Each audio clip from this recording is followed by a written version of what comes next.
नमस्कार प्यारे बच्चों, कैसे हैं आप लोग। मैं संजीव कुमार सिंधु सभी बच्चों का एजुकेशन मंत्रा पे स्वागत करता हूं। तो चलिए बच्चे, शुरू करते हैं आज के अपने इकोनॉमिक्स के टॉपिक को। लास्ट क्लास में जो हमने इकोनॉमिक्स का टॉपिक पढ़ा था वो था फॉरेन एक्सचेंज। आज हम पढ़ने वाले हैं फ्लेक्सिबल एक्सचेंज रेट सिस्टम और manage floating exchange rate system. आज की class very very very important है क्योंकि यहाँ से एग्जाम में क्वेश्चन आते हैं कि फ्लेक्सिबल एक्सचेंज रेट सिस्टम के तहत डिमांड, सप्लाई, इक्विलिब्रियम ये क्या चीज़ होती है और कैसे ये चीज़ें डिसाइड होती हैं। ये बात आ रही समझ में? ठीक है, तो एक एक करके इन सारी चीज़ों के बारे में हम डिस्कस करते हैं। तो चलिए बच्चे, शुरू करते हैं अपने टॉपिक को। तो आज का जो हमारा टॉपिक है वो क्या है? सबसे पहले फ्लेक्सिबल एक्सचेंज रेट सिस्टम। हम ये एक्सचेंज रेट डिटरमाइन कैसे करेंगे? डिटरमाइन होता है बच्चे डिमांड और सप्लाई से, जो कि मार्केट फोर्सेस होती है। ठीक है, फिर सवाल आता है डिमांड के सोर्स क्या क्या हैं, सप्लाई के सोर्स क्या क्या हैं। यहां से एग्जाम में क्वेश्चन आएगा ही आएगा, इसको मोस्ट इंपॉर्टेंट मार्क कर। और लास्ट हम पढ़ेंगे manage floating exchange rate system, और यहां से कुछ चीज सामने निकल के आती है जिसको एप्रिशिएशन, डेप्रिशिएशन, रिवैल्यूएशन और डिवैल्यूएशन बोलते हैं। इनके बीच में क्या अंतर होता है ये हम आज की क्लास में पढ़ेंगे। तो चलिए बच्चे, शुरू करते हैं अपना topic. Flexible exchange rate system क्या होता है? फ्लेक्सिबल एक्सचेंज रेट सिस्टम वो सिस्टम होता है जहां पर जो रेट है वो डिटरमाइन की जाती है डिमांड एंड सप्लाई के बेस पर। ठीक है, तो जो हमारे पास मार्केट फोर्सेस होती है जिनको हम डिमांड एंड सप्लाई बोलते हैं, तो डिमांड ऑफ फॉरेन एक्सचेंज और सप्लाई ऑफ फॉरेन एक्सचेंज के बेस पर जब एक्सचेंज रेट डिसाइड किया जाता है उसे बोलते हैं हम लोग फ्लेक्सिबल एक्सचेंज रेट सिस्टम। तो पढ़ना एक बार। It is a system in which exchange rate is determined by the forces of demand and supply. इन्हीं को हम मार्केट फोर्सेज के नाम से जानते हैं। Of different currencies in the foreign exchange. ये बात आ रही समझ में? चलो भाई, अब बढ़ते हैं थोड़ा सा आगे। अब ये मार्केट फोर्सेस क्या होती है, डिमांड क्या होती है, सप्लाई क्या होती है और इक्विलिब्रियम कैसे होता है वो देखते हैं। 11th क्लास में आपने डिमांड और सप्लाई के बारे में पढ़ा होगा, वैसे ही सेम डिमांड एंड सप्लाई यहां आती है। ये देखो बच्चे, ये आपके पास एक्स एक्सिस, ये आपके पास वाई एक्सिस, ये जीरो, ये क्वांटिटी ऑफ फोरेक्स है और ये यहां आएगा रेट ऑफ फोरेक्स। ठीक है भाई, चलो इस डाटा को हम यहां से कॉपी करके 3 बार लिख लेते हैं। एक बार आ गया हमारे पास यहां और एक बार आ गया अपने पास। तो एक बार अब देखते हैं भाई डिमांड क्या होती है। This is a demand of forex जो कि डाउनवर्ड स्लोपिंग होती है, जो कि ये कहती है हम लोगों को, ये हमारे पास क्वांटिटी 1 है, ये क्वांटिटी 2 है, ये हमारे पास रेट 1 है, ये रेट 2 है। ठीक है, ये कहता है अगर रेट बढ़ेगा तो क्वांटिटी घट जाएगी। ये बात आ रही समझ में? रेट बढ़ेगा तो क्वांटिटी घट जाएगी और रेट घटेगा तो क्वांटिटी बढ़ जाएगी। There is a negative relation. ठीक है, रेट और क्वांटिटी के बीच में कैसा रिलेशन है? नेगेटिव। रेट बढ़ेगा तो क्वांटिटी घटेगी और रेट घटेगा तो क्वांटिटी बढ़ जाएगी। ये बात समझ में आ गई? चलो भाई, अब देखते हैं ये आपके पास क्या है, सप्लाई का। ये क्या है बच्चे? Supply of forex. ठीक है भाई, ये है सप्लाई ऑफ फोरेक्स। ये आपके पास क्वांटिटी 1, ये आपके पास रेट 1, ये क्वांटिटी 2, क्वांटिटी 0, रेट 0, रेट 1। ठीक है, अगर रेट बढ़ते हैं तो क्वांटिटी भी बढ़ती है, रेट घटते हैं तो क्वांटिटी भी। इतनी बात आ रही समझ? तो ये क्या है? सप्लाई। तो ये सीधी सी बात है, रेट और क्वांटिटी के बीच में पॉजिटिव रिलेशन की बात होती है। अगर रेट बढ़ेंगे तो सप्लाई बढ़ने वाली है और रेट घटेंगे तो सप्लाई कम होने वाली है। ये बात आ गई समझ? तो डिमांड होती है डाउनवर्ड स्लोपिंग, सप्लाई होती है अपवर्ड स्लोपिंग। और जहां डिमांड और सप्लाई एक दूसरे से इंटरसेक्ट होती है, ये देखो, ये आपके पास डिमांड ऑफ फोरेक्स है, ये आपके पास सप्लाई ऑफ फोरेक्स है। जहां दोनों एक दूसरे से इंटरसेक्ट होते हैं वहां इक्विलिब्रियम बनता है। ये क्वांटिटी ऑफ फोरेक्स, ये रेट ऑफ फोरेक्स, तो इस रेट को बोलते हैं इक्विलिब्रियम रेट। ये बात आई समझ में? और यहां पर ही वो रेट डिसाइड होता है, जैसे $1 इज इक्वल टू 50 रुपये। ये बात आई समझ में? तो डिमांड नेगेटिवली स्लोप्ड, जो कि क्वांटिटी और रेट के बीच में नेगेटिव रिलेशन को बताती है। क्वांटिटी बढ़ेगी, रेट घटेगा, रेट बढ़ेगा, क्वांटिटी घटेगी। ये बात आई समझ में? तो रेट के ऊपर, रेट बढ़ रहा है तो क्वांटिटी घट रही है, रेट घट रहा है तो क्वांटिटी बढ़। सप्लाई, सप्लाई पे होता है पॉजिटिव रिलेशन, रेट बढ़ रहा है यानी रेट बढ़ रही तो सप्लाई भी बढ़ जाएगी, रेट घट रही है तो सप्लाई भी घट जाएगी। ये क्या है? इक्विलिब्रियम। डिमांड और सप्लाई जहां एक दूसरे से इंटरसेक्ट करते हैं उसी पॉइंट पे हमारा इक्विलिब्रियम बनता है। उम्मीद है ये चीज आपको समझ में आई होगी और इसी से ही ये रेट डिसाइड होता है। तो एक एक करके थोड़ा सा इसको पढ़ते हैं। जरा देखो, पहली चीज है आपके पास डिमांड। तो ये हमारे पास डिमांड है, ठीक है भाई। डिमांड सीधी सी एक बात बता रही है, अगर रेट बढ़ेगा तो सप्लाई कम हो जाएगी और रेट घटेगा तो सप्लाई बढ़ेगी। This is a demand of forex. अब सवाल है ये, what is the source of demand of foreign currency? हमें दूसरे देश की करेंसी क्यों चाहिए? हम क्यों डिमांड क्रिएट कर रहे हैं? इस बात का मतलब ये है कि हमें फॉरेक्स, यहां लिख लेते हैं कि हमें फॉरेक्स क्यों चाहिए। हम डिमांड क्यों कर रहे हैं फॉरेक्स की? दूसरे देश की करेंसी की डिमांड क्यों कर रहे हैं? क्यों चाहिए हमें फॉरेक्स? बच्चे, हमें इसलिए फॉरेक्स चाहिए क्योंकि हमें दूसरे देश में कोई काम करना है। क्या करना है? दूसरे देश में कोई काम करना है। हमें दूसरे देश में कंजप्शन करना है, हमें दूसरे देश में इन्वेस्टमेंट करनी है, हमें दूसरे देश में सैलरी या वेजेस भेजने हैं, हमें दूसरे देश के अंदर गिफ्ट भेजने हैं, ग्रांट भेजनी है, डोनेशन देनी है, ठीक है। हमें दूसरे देश में स्पेकुलेटिव इनकम करनी है, हमें दूसरे देश से चीजें परचेज करनी है, हमें दूसरे देश में पेमेंट करनी है। तो इन सारी चीजों के लिए हमें दूसरे देश की करेंसी चाहिए। अगर हमें दूसरे देश में किसी ना किसी कारण पैसा भेजना है तो हम डिमांड क्रिएट करें, ठीक है। अगर हमें वहां से सामान खरीदना है तो उनका पैसा चाहिए, वहां इन्वेस्टमेंट करनी है तो उनका पैसा चाहिए, वहां से इंपोर्ट करना है उनका पैसा चाहिए, वहां हमें गिफ्ट, ग्रांट, डोनेशन, चैरिटी भेजनी है उनका पैसा चाहिए, किसी को सैलरी, वेजेस देनी है उनका पैसा चाहिए। तो ये सारे के सारे सोर्स हैं किसके? डिमांड के। ये बात आ गई समझ में? क्लियर है? और डिमांड कैसी होती है? नेगेटिवली रिलेटेड, ठीक है। आगे बढ़ते हैं भाई। नेक्स्ट हमारा जो टॉपिक है वो है सप्लाई। इस पे भी इंपॉर्टेंट मार्क करो बच्चे, ठीक है। सप्लाई होती है बच्चे पॉजिटिवली रिलेटेड। रेट बढ़ेंगे तो सप्लाई भी बढ़ जाएगी, रेट बढ़ रहे हैं तो सप्लाई भी बढ़ जा रही, और रेट घटेंगे, चलो इसको नीचे तक ले आते हैं, रेट घटेंगे तो सप्लाई भी घट जाएगी, रेट जीरो, क्वांटिटी भी, ठीक है। रेट घट रहे हैं तो सप्लाई भी कम हो जाए। ये बात आ रही समझ में? तो ऐसा रिलेशन किसके बीच में होता है? सप्लाई। अब सप्लाई का मतलब है, सोर्स ऑफ सप्लाई का मतलब कि हमारे पास दूसरे देश की करेंसी कैसे आएगी, दूसरे देश की करेंसी कैसे आएगी। हमारे पास दूसरे देश की करेंसी कैसे आएगी, यानी कुल मिलाकर इंडिया में पैसा कैसे आएगा। इंडिया में पैसा कैसे आएगा? हमने एक्सपोर्ट कर दिया, हमने सामान बेच दिया, ठीक है, तो वो हमें पैसा देंगे। वो लोग यहां पर एफडीआई कर रहे हों या एफपीआई कर रहे हों, वहां से पैसा आएगा। वो हमें लोन दे रहे हों तो पैसा आएगा।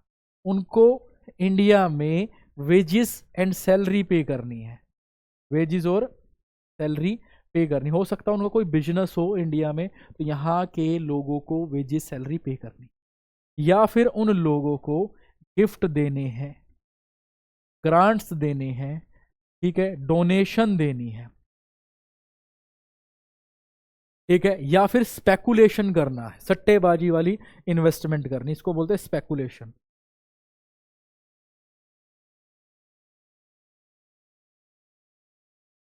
ये बात आ रही है भाई समझ में? तो कुल मिलाकर अगर हमें दूसरे देश में पैसा भेजना है तो हम डिमांड क्रिएट कर रहे हैं, और वही काम अगर वो दूसरे देश के लोग कर रहे हैं तो उससे सप्लाई जनरेट होगी, उनका पैसा हमारे पास आएगा। इंडिया से कोई भी सामान लेके जाएंगे तो वो पैसा देंगे, तो ये सोर्स ऑफ सप्लाई है। समझ में आई बात? तो इतनी बात ध्यान रखना, इंडिया के पास पैसा कैसे आएगा इसको बोलते हैं सोर्स ऑफ सप्लाई, और दूसरे देशों के हमें दूसरे देश की करेंसी क्यों चाहिए उसे बोलते हैं सोर्स ऑफ डिमांड। इतना मूल मंत्र अगर आपके समझ में आ गया है तो खुद ब खुद लिख लोगे तुम लोग ये सारी की सारी चीजें। देखना एक बार, फॉरेन परचेज कर रहे हैं डोमेस्टिक करेंसी में, तो सिंपल सी बात है, तो उनका पैसा हमारे देश में आएगा तो सप्लाई का सोर्स है। वो यहाँ इन्वेस्ट कर रहे हैं, सप्लाई का सोर्स है। ठीक है, वो यहाँ स्पेकुलेशन कर रहे हैं, सप्लाई का सोर्स है। इसी तरीके से इन्वेस्टमेंट कर रहे हैं, FDI, FPI, speculation, wages and salary की पेमेंट कर रहे हैं, गिफ्ट दे रहे हैं, ग्रांट दे रहे हैं, डोनेशन दे रहे हैं, चैरिटी दे रहे हैं, इस तरीके की कोई भी अगर वो चीज़ यहाँ देंगे तो उनकी करेंसी हमारे पास आएगी, and this is the source of supply. अब एक सवाल आ जाता है कि सप्लाई करो कैसी होती है? Upward sloping. क्या कहता है कि दोनों के बीच में कैसा रिलेशन है बच्चे? पॉजिटिव।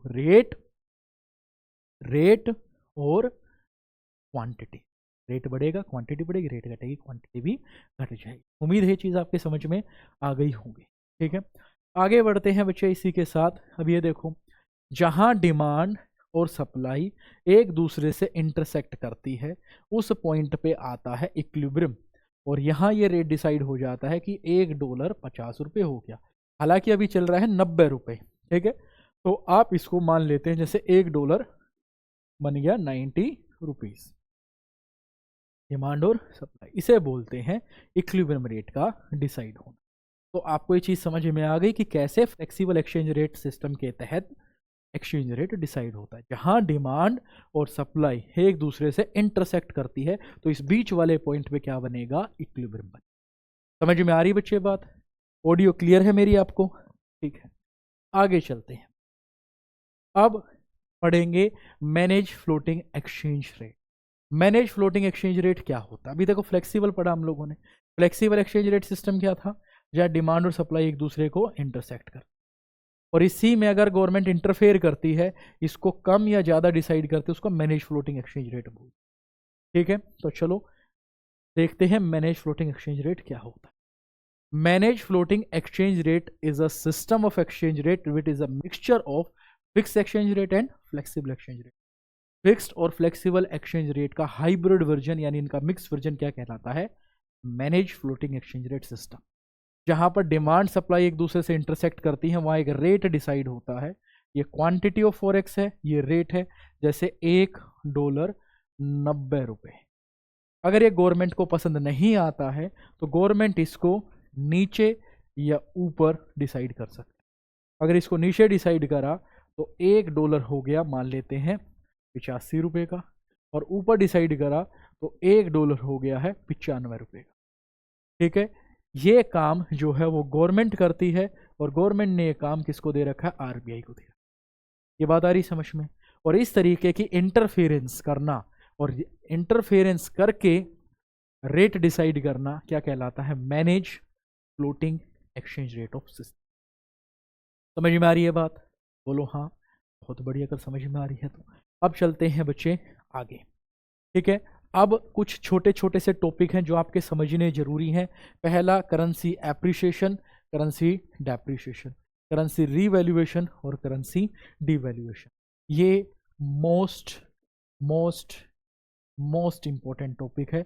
एग्जाम में यहाँ से आपको सवाल देखने को मिलेंगे ही मिलेंगे। तो देखते हैं बच्चे जरा, ये उम्मीद है आपको क्रॉस आपको दिखाई दे रहा होगा जो कि डिमांड और सप्लाई को शो करता है। जहां डिमांड और सप्लाई एक दूसरे से इंटरसेक्ट करेगी उस पॉइंट पे इक्विलिब्रियम पॉइंट आता है और वहां प्राइस और क्वांटिटी डिसाइड होती है। ठीक है भाई, अब यहां देखो, demand supply, demand demand supply, demand supply, हर जगह डिमांड सप्लाई आ रहा है। जिस पॉइंट पे इंटरसेक्ट कर रहे हैं वहां एक इक्विलिब्रियम रेट आई और यहां आ गया $1 50 रुपये, $1 50 रुपये। अब करेंसी एप्रिसिएशन और करेंसी डेप्रिसिएशन क्या होता है जरा ध्यान से सुना। अगर अगर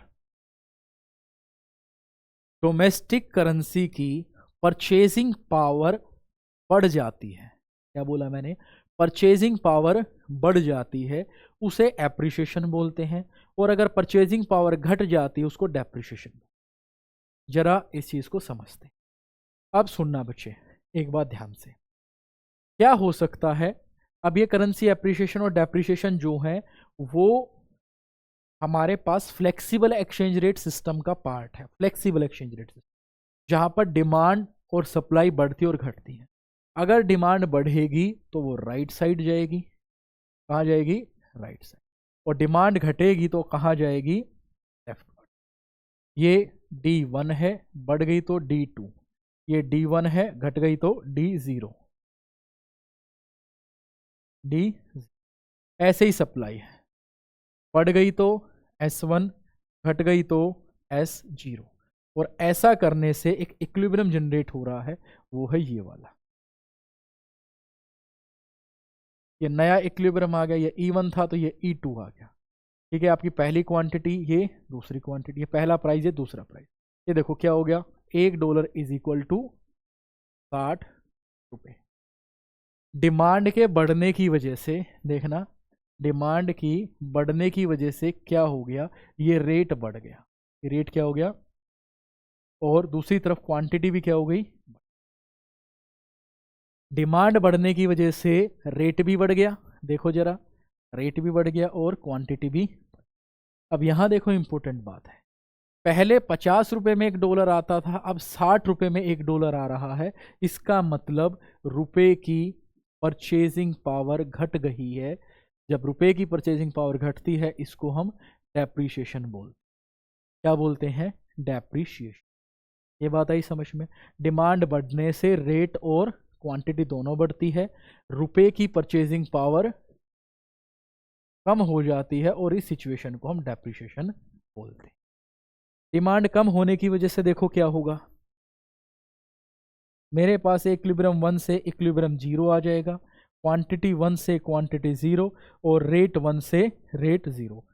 ठीक है, पता चला रेट भी कम, क्वांटिटी भी। तो देखो भाई, डिमांड के कम होने की वजह से हमारे पास जो रेट है वो भी कम होता है, क्वांटिटी है वो भी कम होती है। अब $1 कितना आ गया, 40 रुपये। पहले 50 रुपये देकर $1 खरीदते थे, अब सिर्फ 40 रुपये देकर ही $1 खरीद रहे हैं। सोचे देखना, पहले 50 रुपये से एक सामान खरीदते थे, अब 40 रुपये में सामान खरीद रहे हैं। इसका मतलब क्या है, जो सामान पहले 50 में आता था वही 40 में आ गया, यानी आपके रुपए की परचेजिंग पावर बढ़ गई। तो आप क्या बोलोगे, यहाँ बोलोगे ऐसा होने से रुपए की परचेजिंग पावर बढ़ गई है, जिसको हम एप्रिशिएशन बोलते हैं। क्या बोलते हैं बच्चे, एप्रिशिएशन। तो डिमांड बढ़ने की वजह से डेप्रिशिएशन होता है, घटने की वजह से एप्रिशिएशन होता है। एप्रिशिएशन का मतलब होता है रुपए की परचेजिंग पावर का बढ़ जाना, और डेप्रिशिएशन का मतलब रुपए की परचेजिंग पावर का घट जाना। परचेजिंग पावर के बढ़ने का मतलब है अब किसी चीज को खरीदने के लिए, डॉलर को खरीदने के लिए कम पैसे देने पड़ रहे हैं। समझ में आई बात। अब चलते हैं दूसरे पे, सप्लाई बढ़ गई। सप्लाई क्या हो गई, बढ़ गई। बढ़ने से क्या होगा जरा देखते हैं, नया एक्सचेंज रेट आएगा, ठीक है, और आपकी क्वांटिटी 1 से 2 होगी और रेट नीचे। तो देखना भाई, सप्लाई के बढ़ने की वजह से दो काम होते हैं। कितने काम होते हैं, दो। क्वांटिटी बढ़ जाती है और रेट कम हो जाता है, और $1 50 की जगह कितना हो जाता है, 40। पहले 50 रुपये में $1 खरीदते थे, अब 40 रुपये में $1 खरीद रहे हैं। इसका मतलब रुपए की परचेजिंग पावर बढ़ गई है, और इसको बोलते हैं एप्रिशिएशन। क्या बोलते हैं, एप्रिशिएशन। पहले 50 रुपये में डॉलर खरीदते थे, अब 40 रुपये में डॉलर खरीद रहे हैं, कम पैसे देने पड़ रहे हैं। और कम पैसे देने का मतलब है इंडियन रुपए की, डोमेस्टिक करेंसी की वैल्यू बढ़ गई, उनकी परचेजिंग पावर बढ़ गई, और परचेजिंग पावर बढ़ने को बोलते हैं एप्रिशिएशन। ठीक है, ऐसे देखो, अगर सप्लाई कम हो जाती है तो ये होगा ऐसा, E1 क्वांटिटी 1, ये क्वांटिटी 0, रेट तो बढ़ गए, क्वांटिटी कम हो गई। अब $1 हो गया मान लो 60 रुपये। पहले 50 में डॉलर आता था, अब 60 में डॉलर आ रहा है, यानी इस बार रुपए की परचेजिंग पावर कम हो गई है, इसको बोलते हैं डेप्रिशिएशन। तो यहाँ देखना भाई, सप्लाई के कम होने की वजह से क्वांटिटी कम हो जाती है, रेट बढ़ जाती है, रुपए की परचेजिंग पावर कम हो गई, और इसको बोलते हैं हम लोग डेप्रिशिएशन। समझ में आ गई बात? ठीक है, तो हमें एक चीज समझ लो ध्यान से, जो सीधे सीधे से रिजल्ट है, डिमांड बढ़ने से डेप्रिशिएशन, सप्लाई कम होने से डेप्रिशिएशन। डिमांड कम होने से एप्रिशिएशन और सप्लाई बढ़ने से एप्रिशिएशन होता है। डेप्रिशिएशन का मतलब रुपए की परचेजिंग पावर कम होना, एप्रिशिएशन का मतलब रुपए की परचेजिंग पावर बढ़ना। ठीक है, डेप्रिशिएशन के अंदर अब हमें ज्यादा पैसे देकर सामान खरीदना पड़ता है, और एप्रिशिएशन का मतलब होता है कम पैसे देकर सामान खरीदना पड़ता है। ये चीज समझ में आ गई? अब बात करते हैं, ये एप्रिशिएशन और डेप्रिशिएशन वाला काम अभी तक तो मार्केट फोर्सेस कर रही थी, यानी कभी डिमांड बढ़ रही थी, कभी डिमांड घट रही थी, कभी सप्लाई बढ़ रही थी, कभी सप्लाई घट रही थी। लेकिन अगर यही काम गवर्नमेंट करे, बिना डिमांड सप्लाई बढ़े ही गवर्नमेंट इसको ऊपर या नीचे डिसाइड कर दे, तो क्या होगा? अब सुनो, अगर गवर्नमेंट इसे ऊपर डिसाइड कर देती इक्विलिब्रियम प्राइस से, तो क्या होता है? और इसको नीचे डिसाइड कर देगी तो क्या होगा? जरा ध्यान से देखो, अगर गवर्नमेंट इसे ऊपर डिसाइड कर देती है, ठीक है, तब $1 60 का हो गया। तो पहले जो चीज़ 50 में खरीदते थे वही अब हम 60 में खरीद रहे हैं। तो यहाँ क्या हो गया? रुपए की परचेजिंग पावर कम हो गई है, तो इसको हमें डेप्रिशिएशन बोलना चाहिए, लेकिन इसको हम डेप्रिशिएशन नहीं बोलते, इसको हम डेप्रिशिएशन नहीं बोलते। ठीक है, तो इसको क्या बोलेंगे बच्चे? इसको बोलेंगे डीवैल्यूएशन। क्या बोलेंगे? डीवैल्यूएशन। यानी अगर रुपए की परचेजिंग पावर के पीछे कारण डिमांड और सप्लाई है, तब तो उसे डेप्रिशिएशन बोलते हैं। लेकिन रुपए की परचेजिंग पावर कम होने के पीछे रीजन गवर्नमेंट का रेट डिसाइड करना है, तो उसे डीवैल्यूएशन बोलते हैं। गवर्नमेंट ने रेट इक्विलिब्रियम से ऊपर डिसाइड कर दिया, तो अब 50 के बदले 60 रुपए में डॉलर खरीदा जा रहा है। यानी पहले $1 के बदले 50 रुपए का सामान आता था, अब $1 के बदले 60 का सामान आता है। आप इसको उल्टा समझो, पहले 50 रुपए में डॉलर आता था, अब 60 रुपए में डॉलर आता है। अब हमें ज्यादा रुपए देने पड़ रहे हैं, यानी हमारी करेंसी वीक हो रही है, और करेंसी के वीक होने का मतलब है डेप्रिशिएशन या डिवैल्यूएशन। मार्केट फोर्सेस ये काम करती है तो डेप्रिशिएशन, और गवर्नमेंट ये काम करती है तो डिवैल्यूएशन। अभी तो देखो, इस रेट को नीचे डिसाइड कर दिया, नीचे डिसाइड कर दिया, तो $1 की वैल्यू कितनी होगी? 40।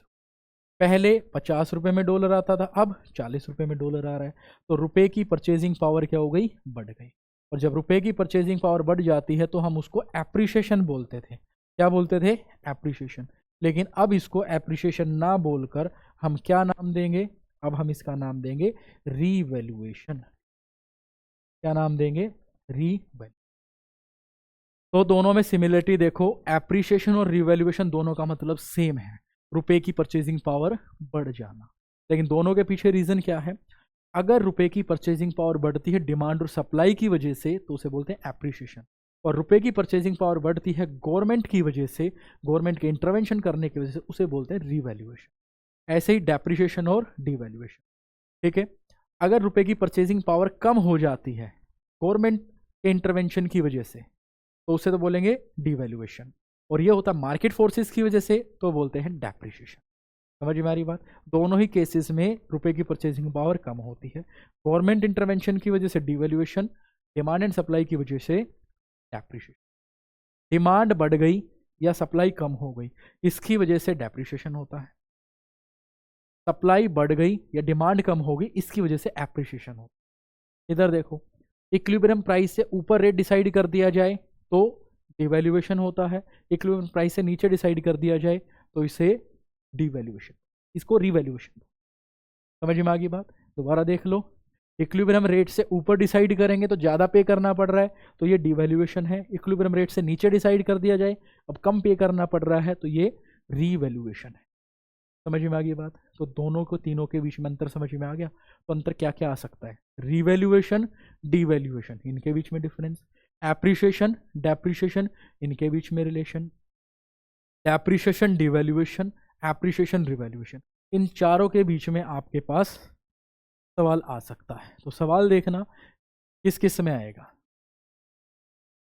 एप्रिशिएशन, एप्रिशिएशन, रीवैल्यूएशन और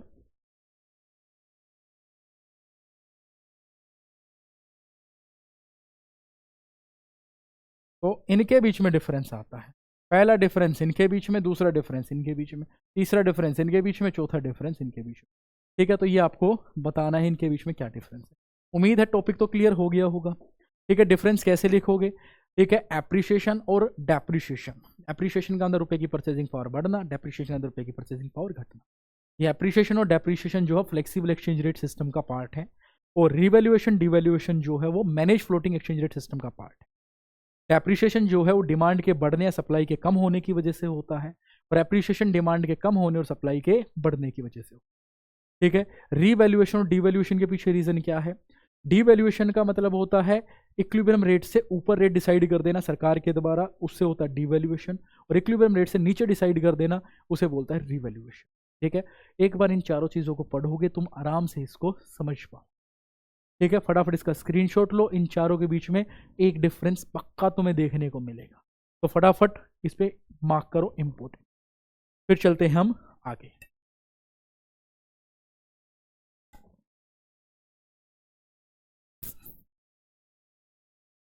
तो ये भी देखो, डिवैल्यूएशन, रीवैल्यूएशन।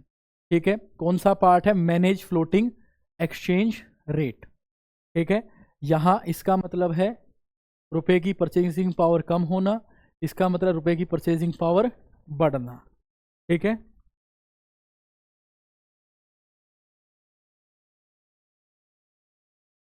तो उम्मीद है ये सारी की सारी चीज समझ में आ गई होगी। तो आज की क्लास में जो हमने बेसिकली डिस्कस किया वो पढ़ा था, पहला फ्लेक्सिबल एक्सचेंज रेट सिस्टम। ठीक है, जो कि डिमांड और सप्लाई के इंटरसेक्शन से होता है, और दूसरा मैनेज फ्लोटिंग एक्सचेंज रेट, जो डिमांड एंड सप्लाई के इंटरसेक्शन की वजह से होता है, लेकिन गवर्नमेंट उसमें इंटरफेयर करती है, कभी उसे ऊपर डिसाइड कर देती, कभी उसे नीचे डिसाइड कर देती। ऊपर डिसाइड करने से ये बन जाता है डीवैल्यूएशन, नीचे डिसाइड करने से बन जाता है रीवैल्यूएशन।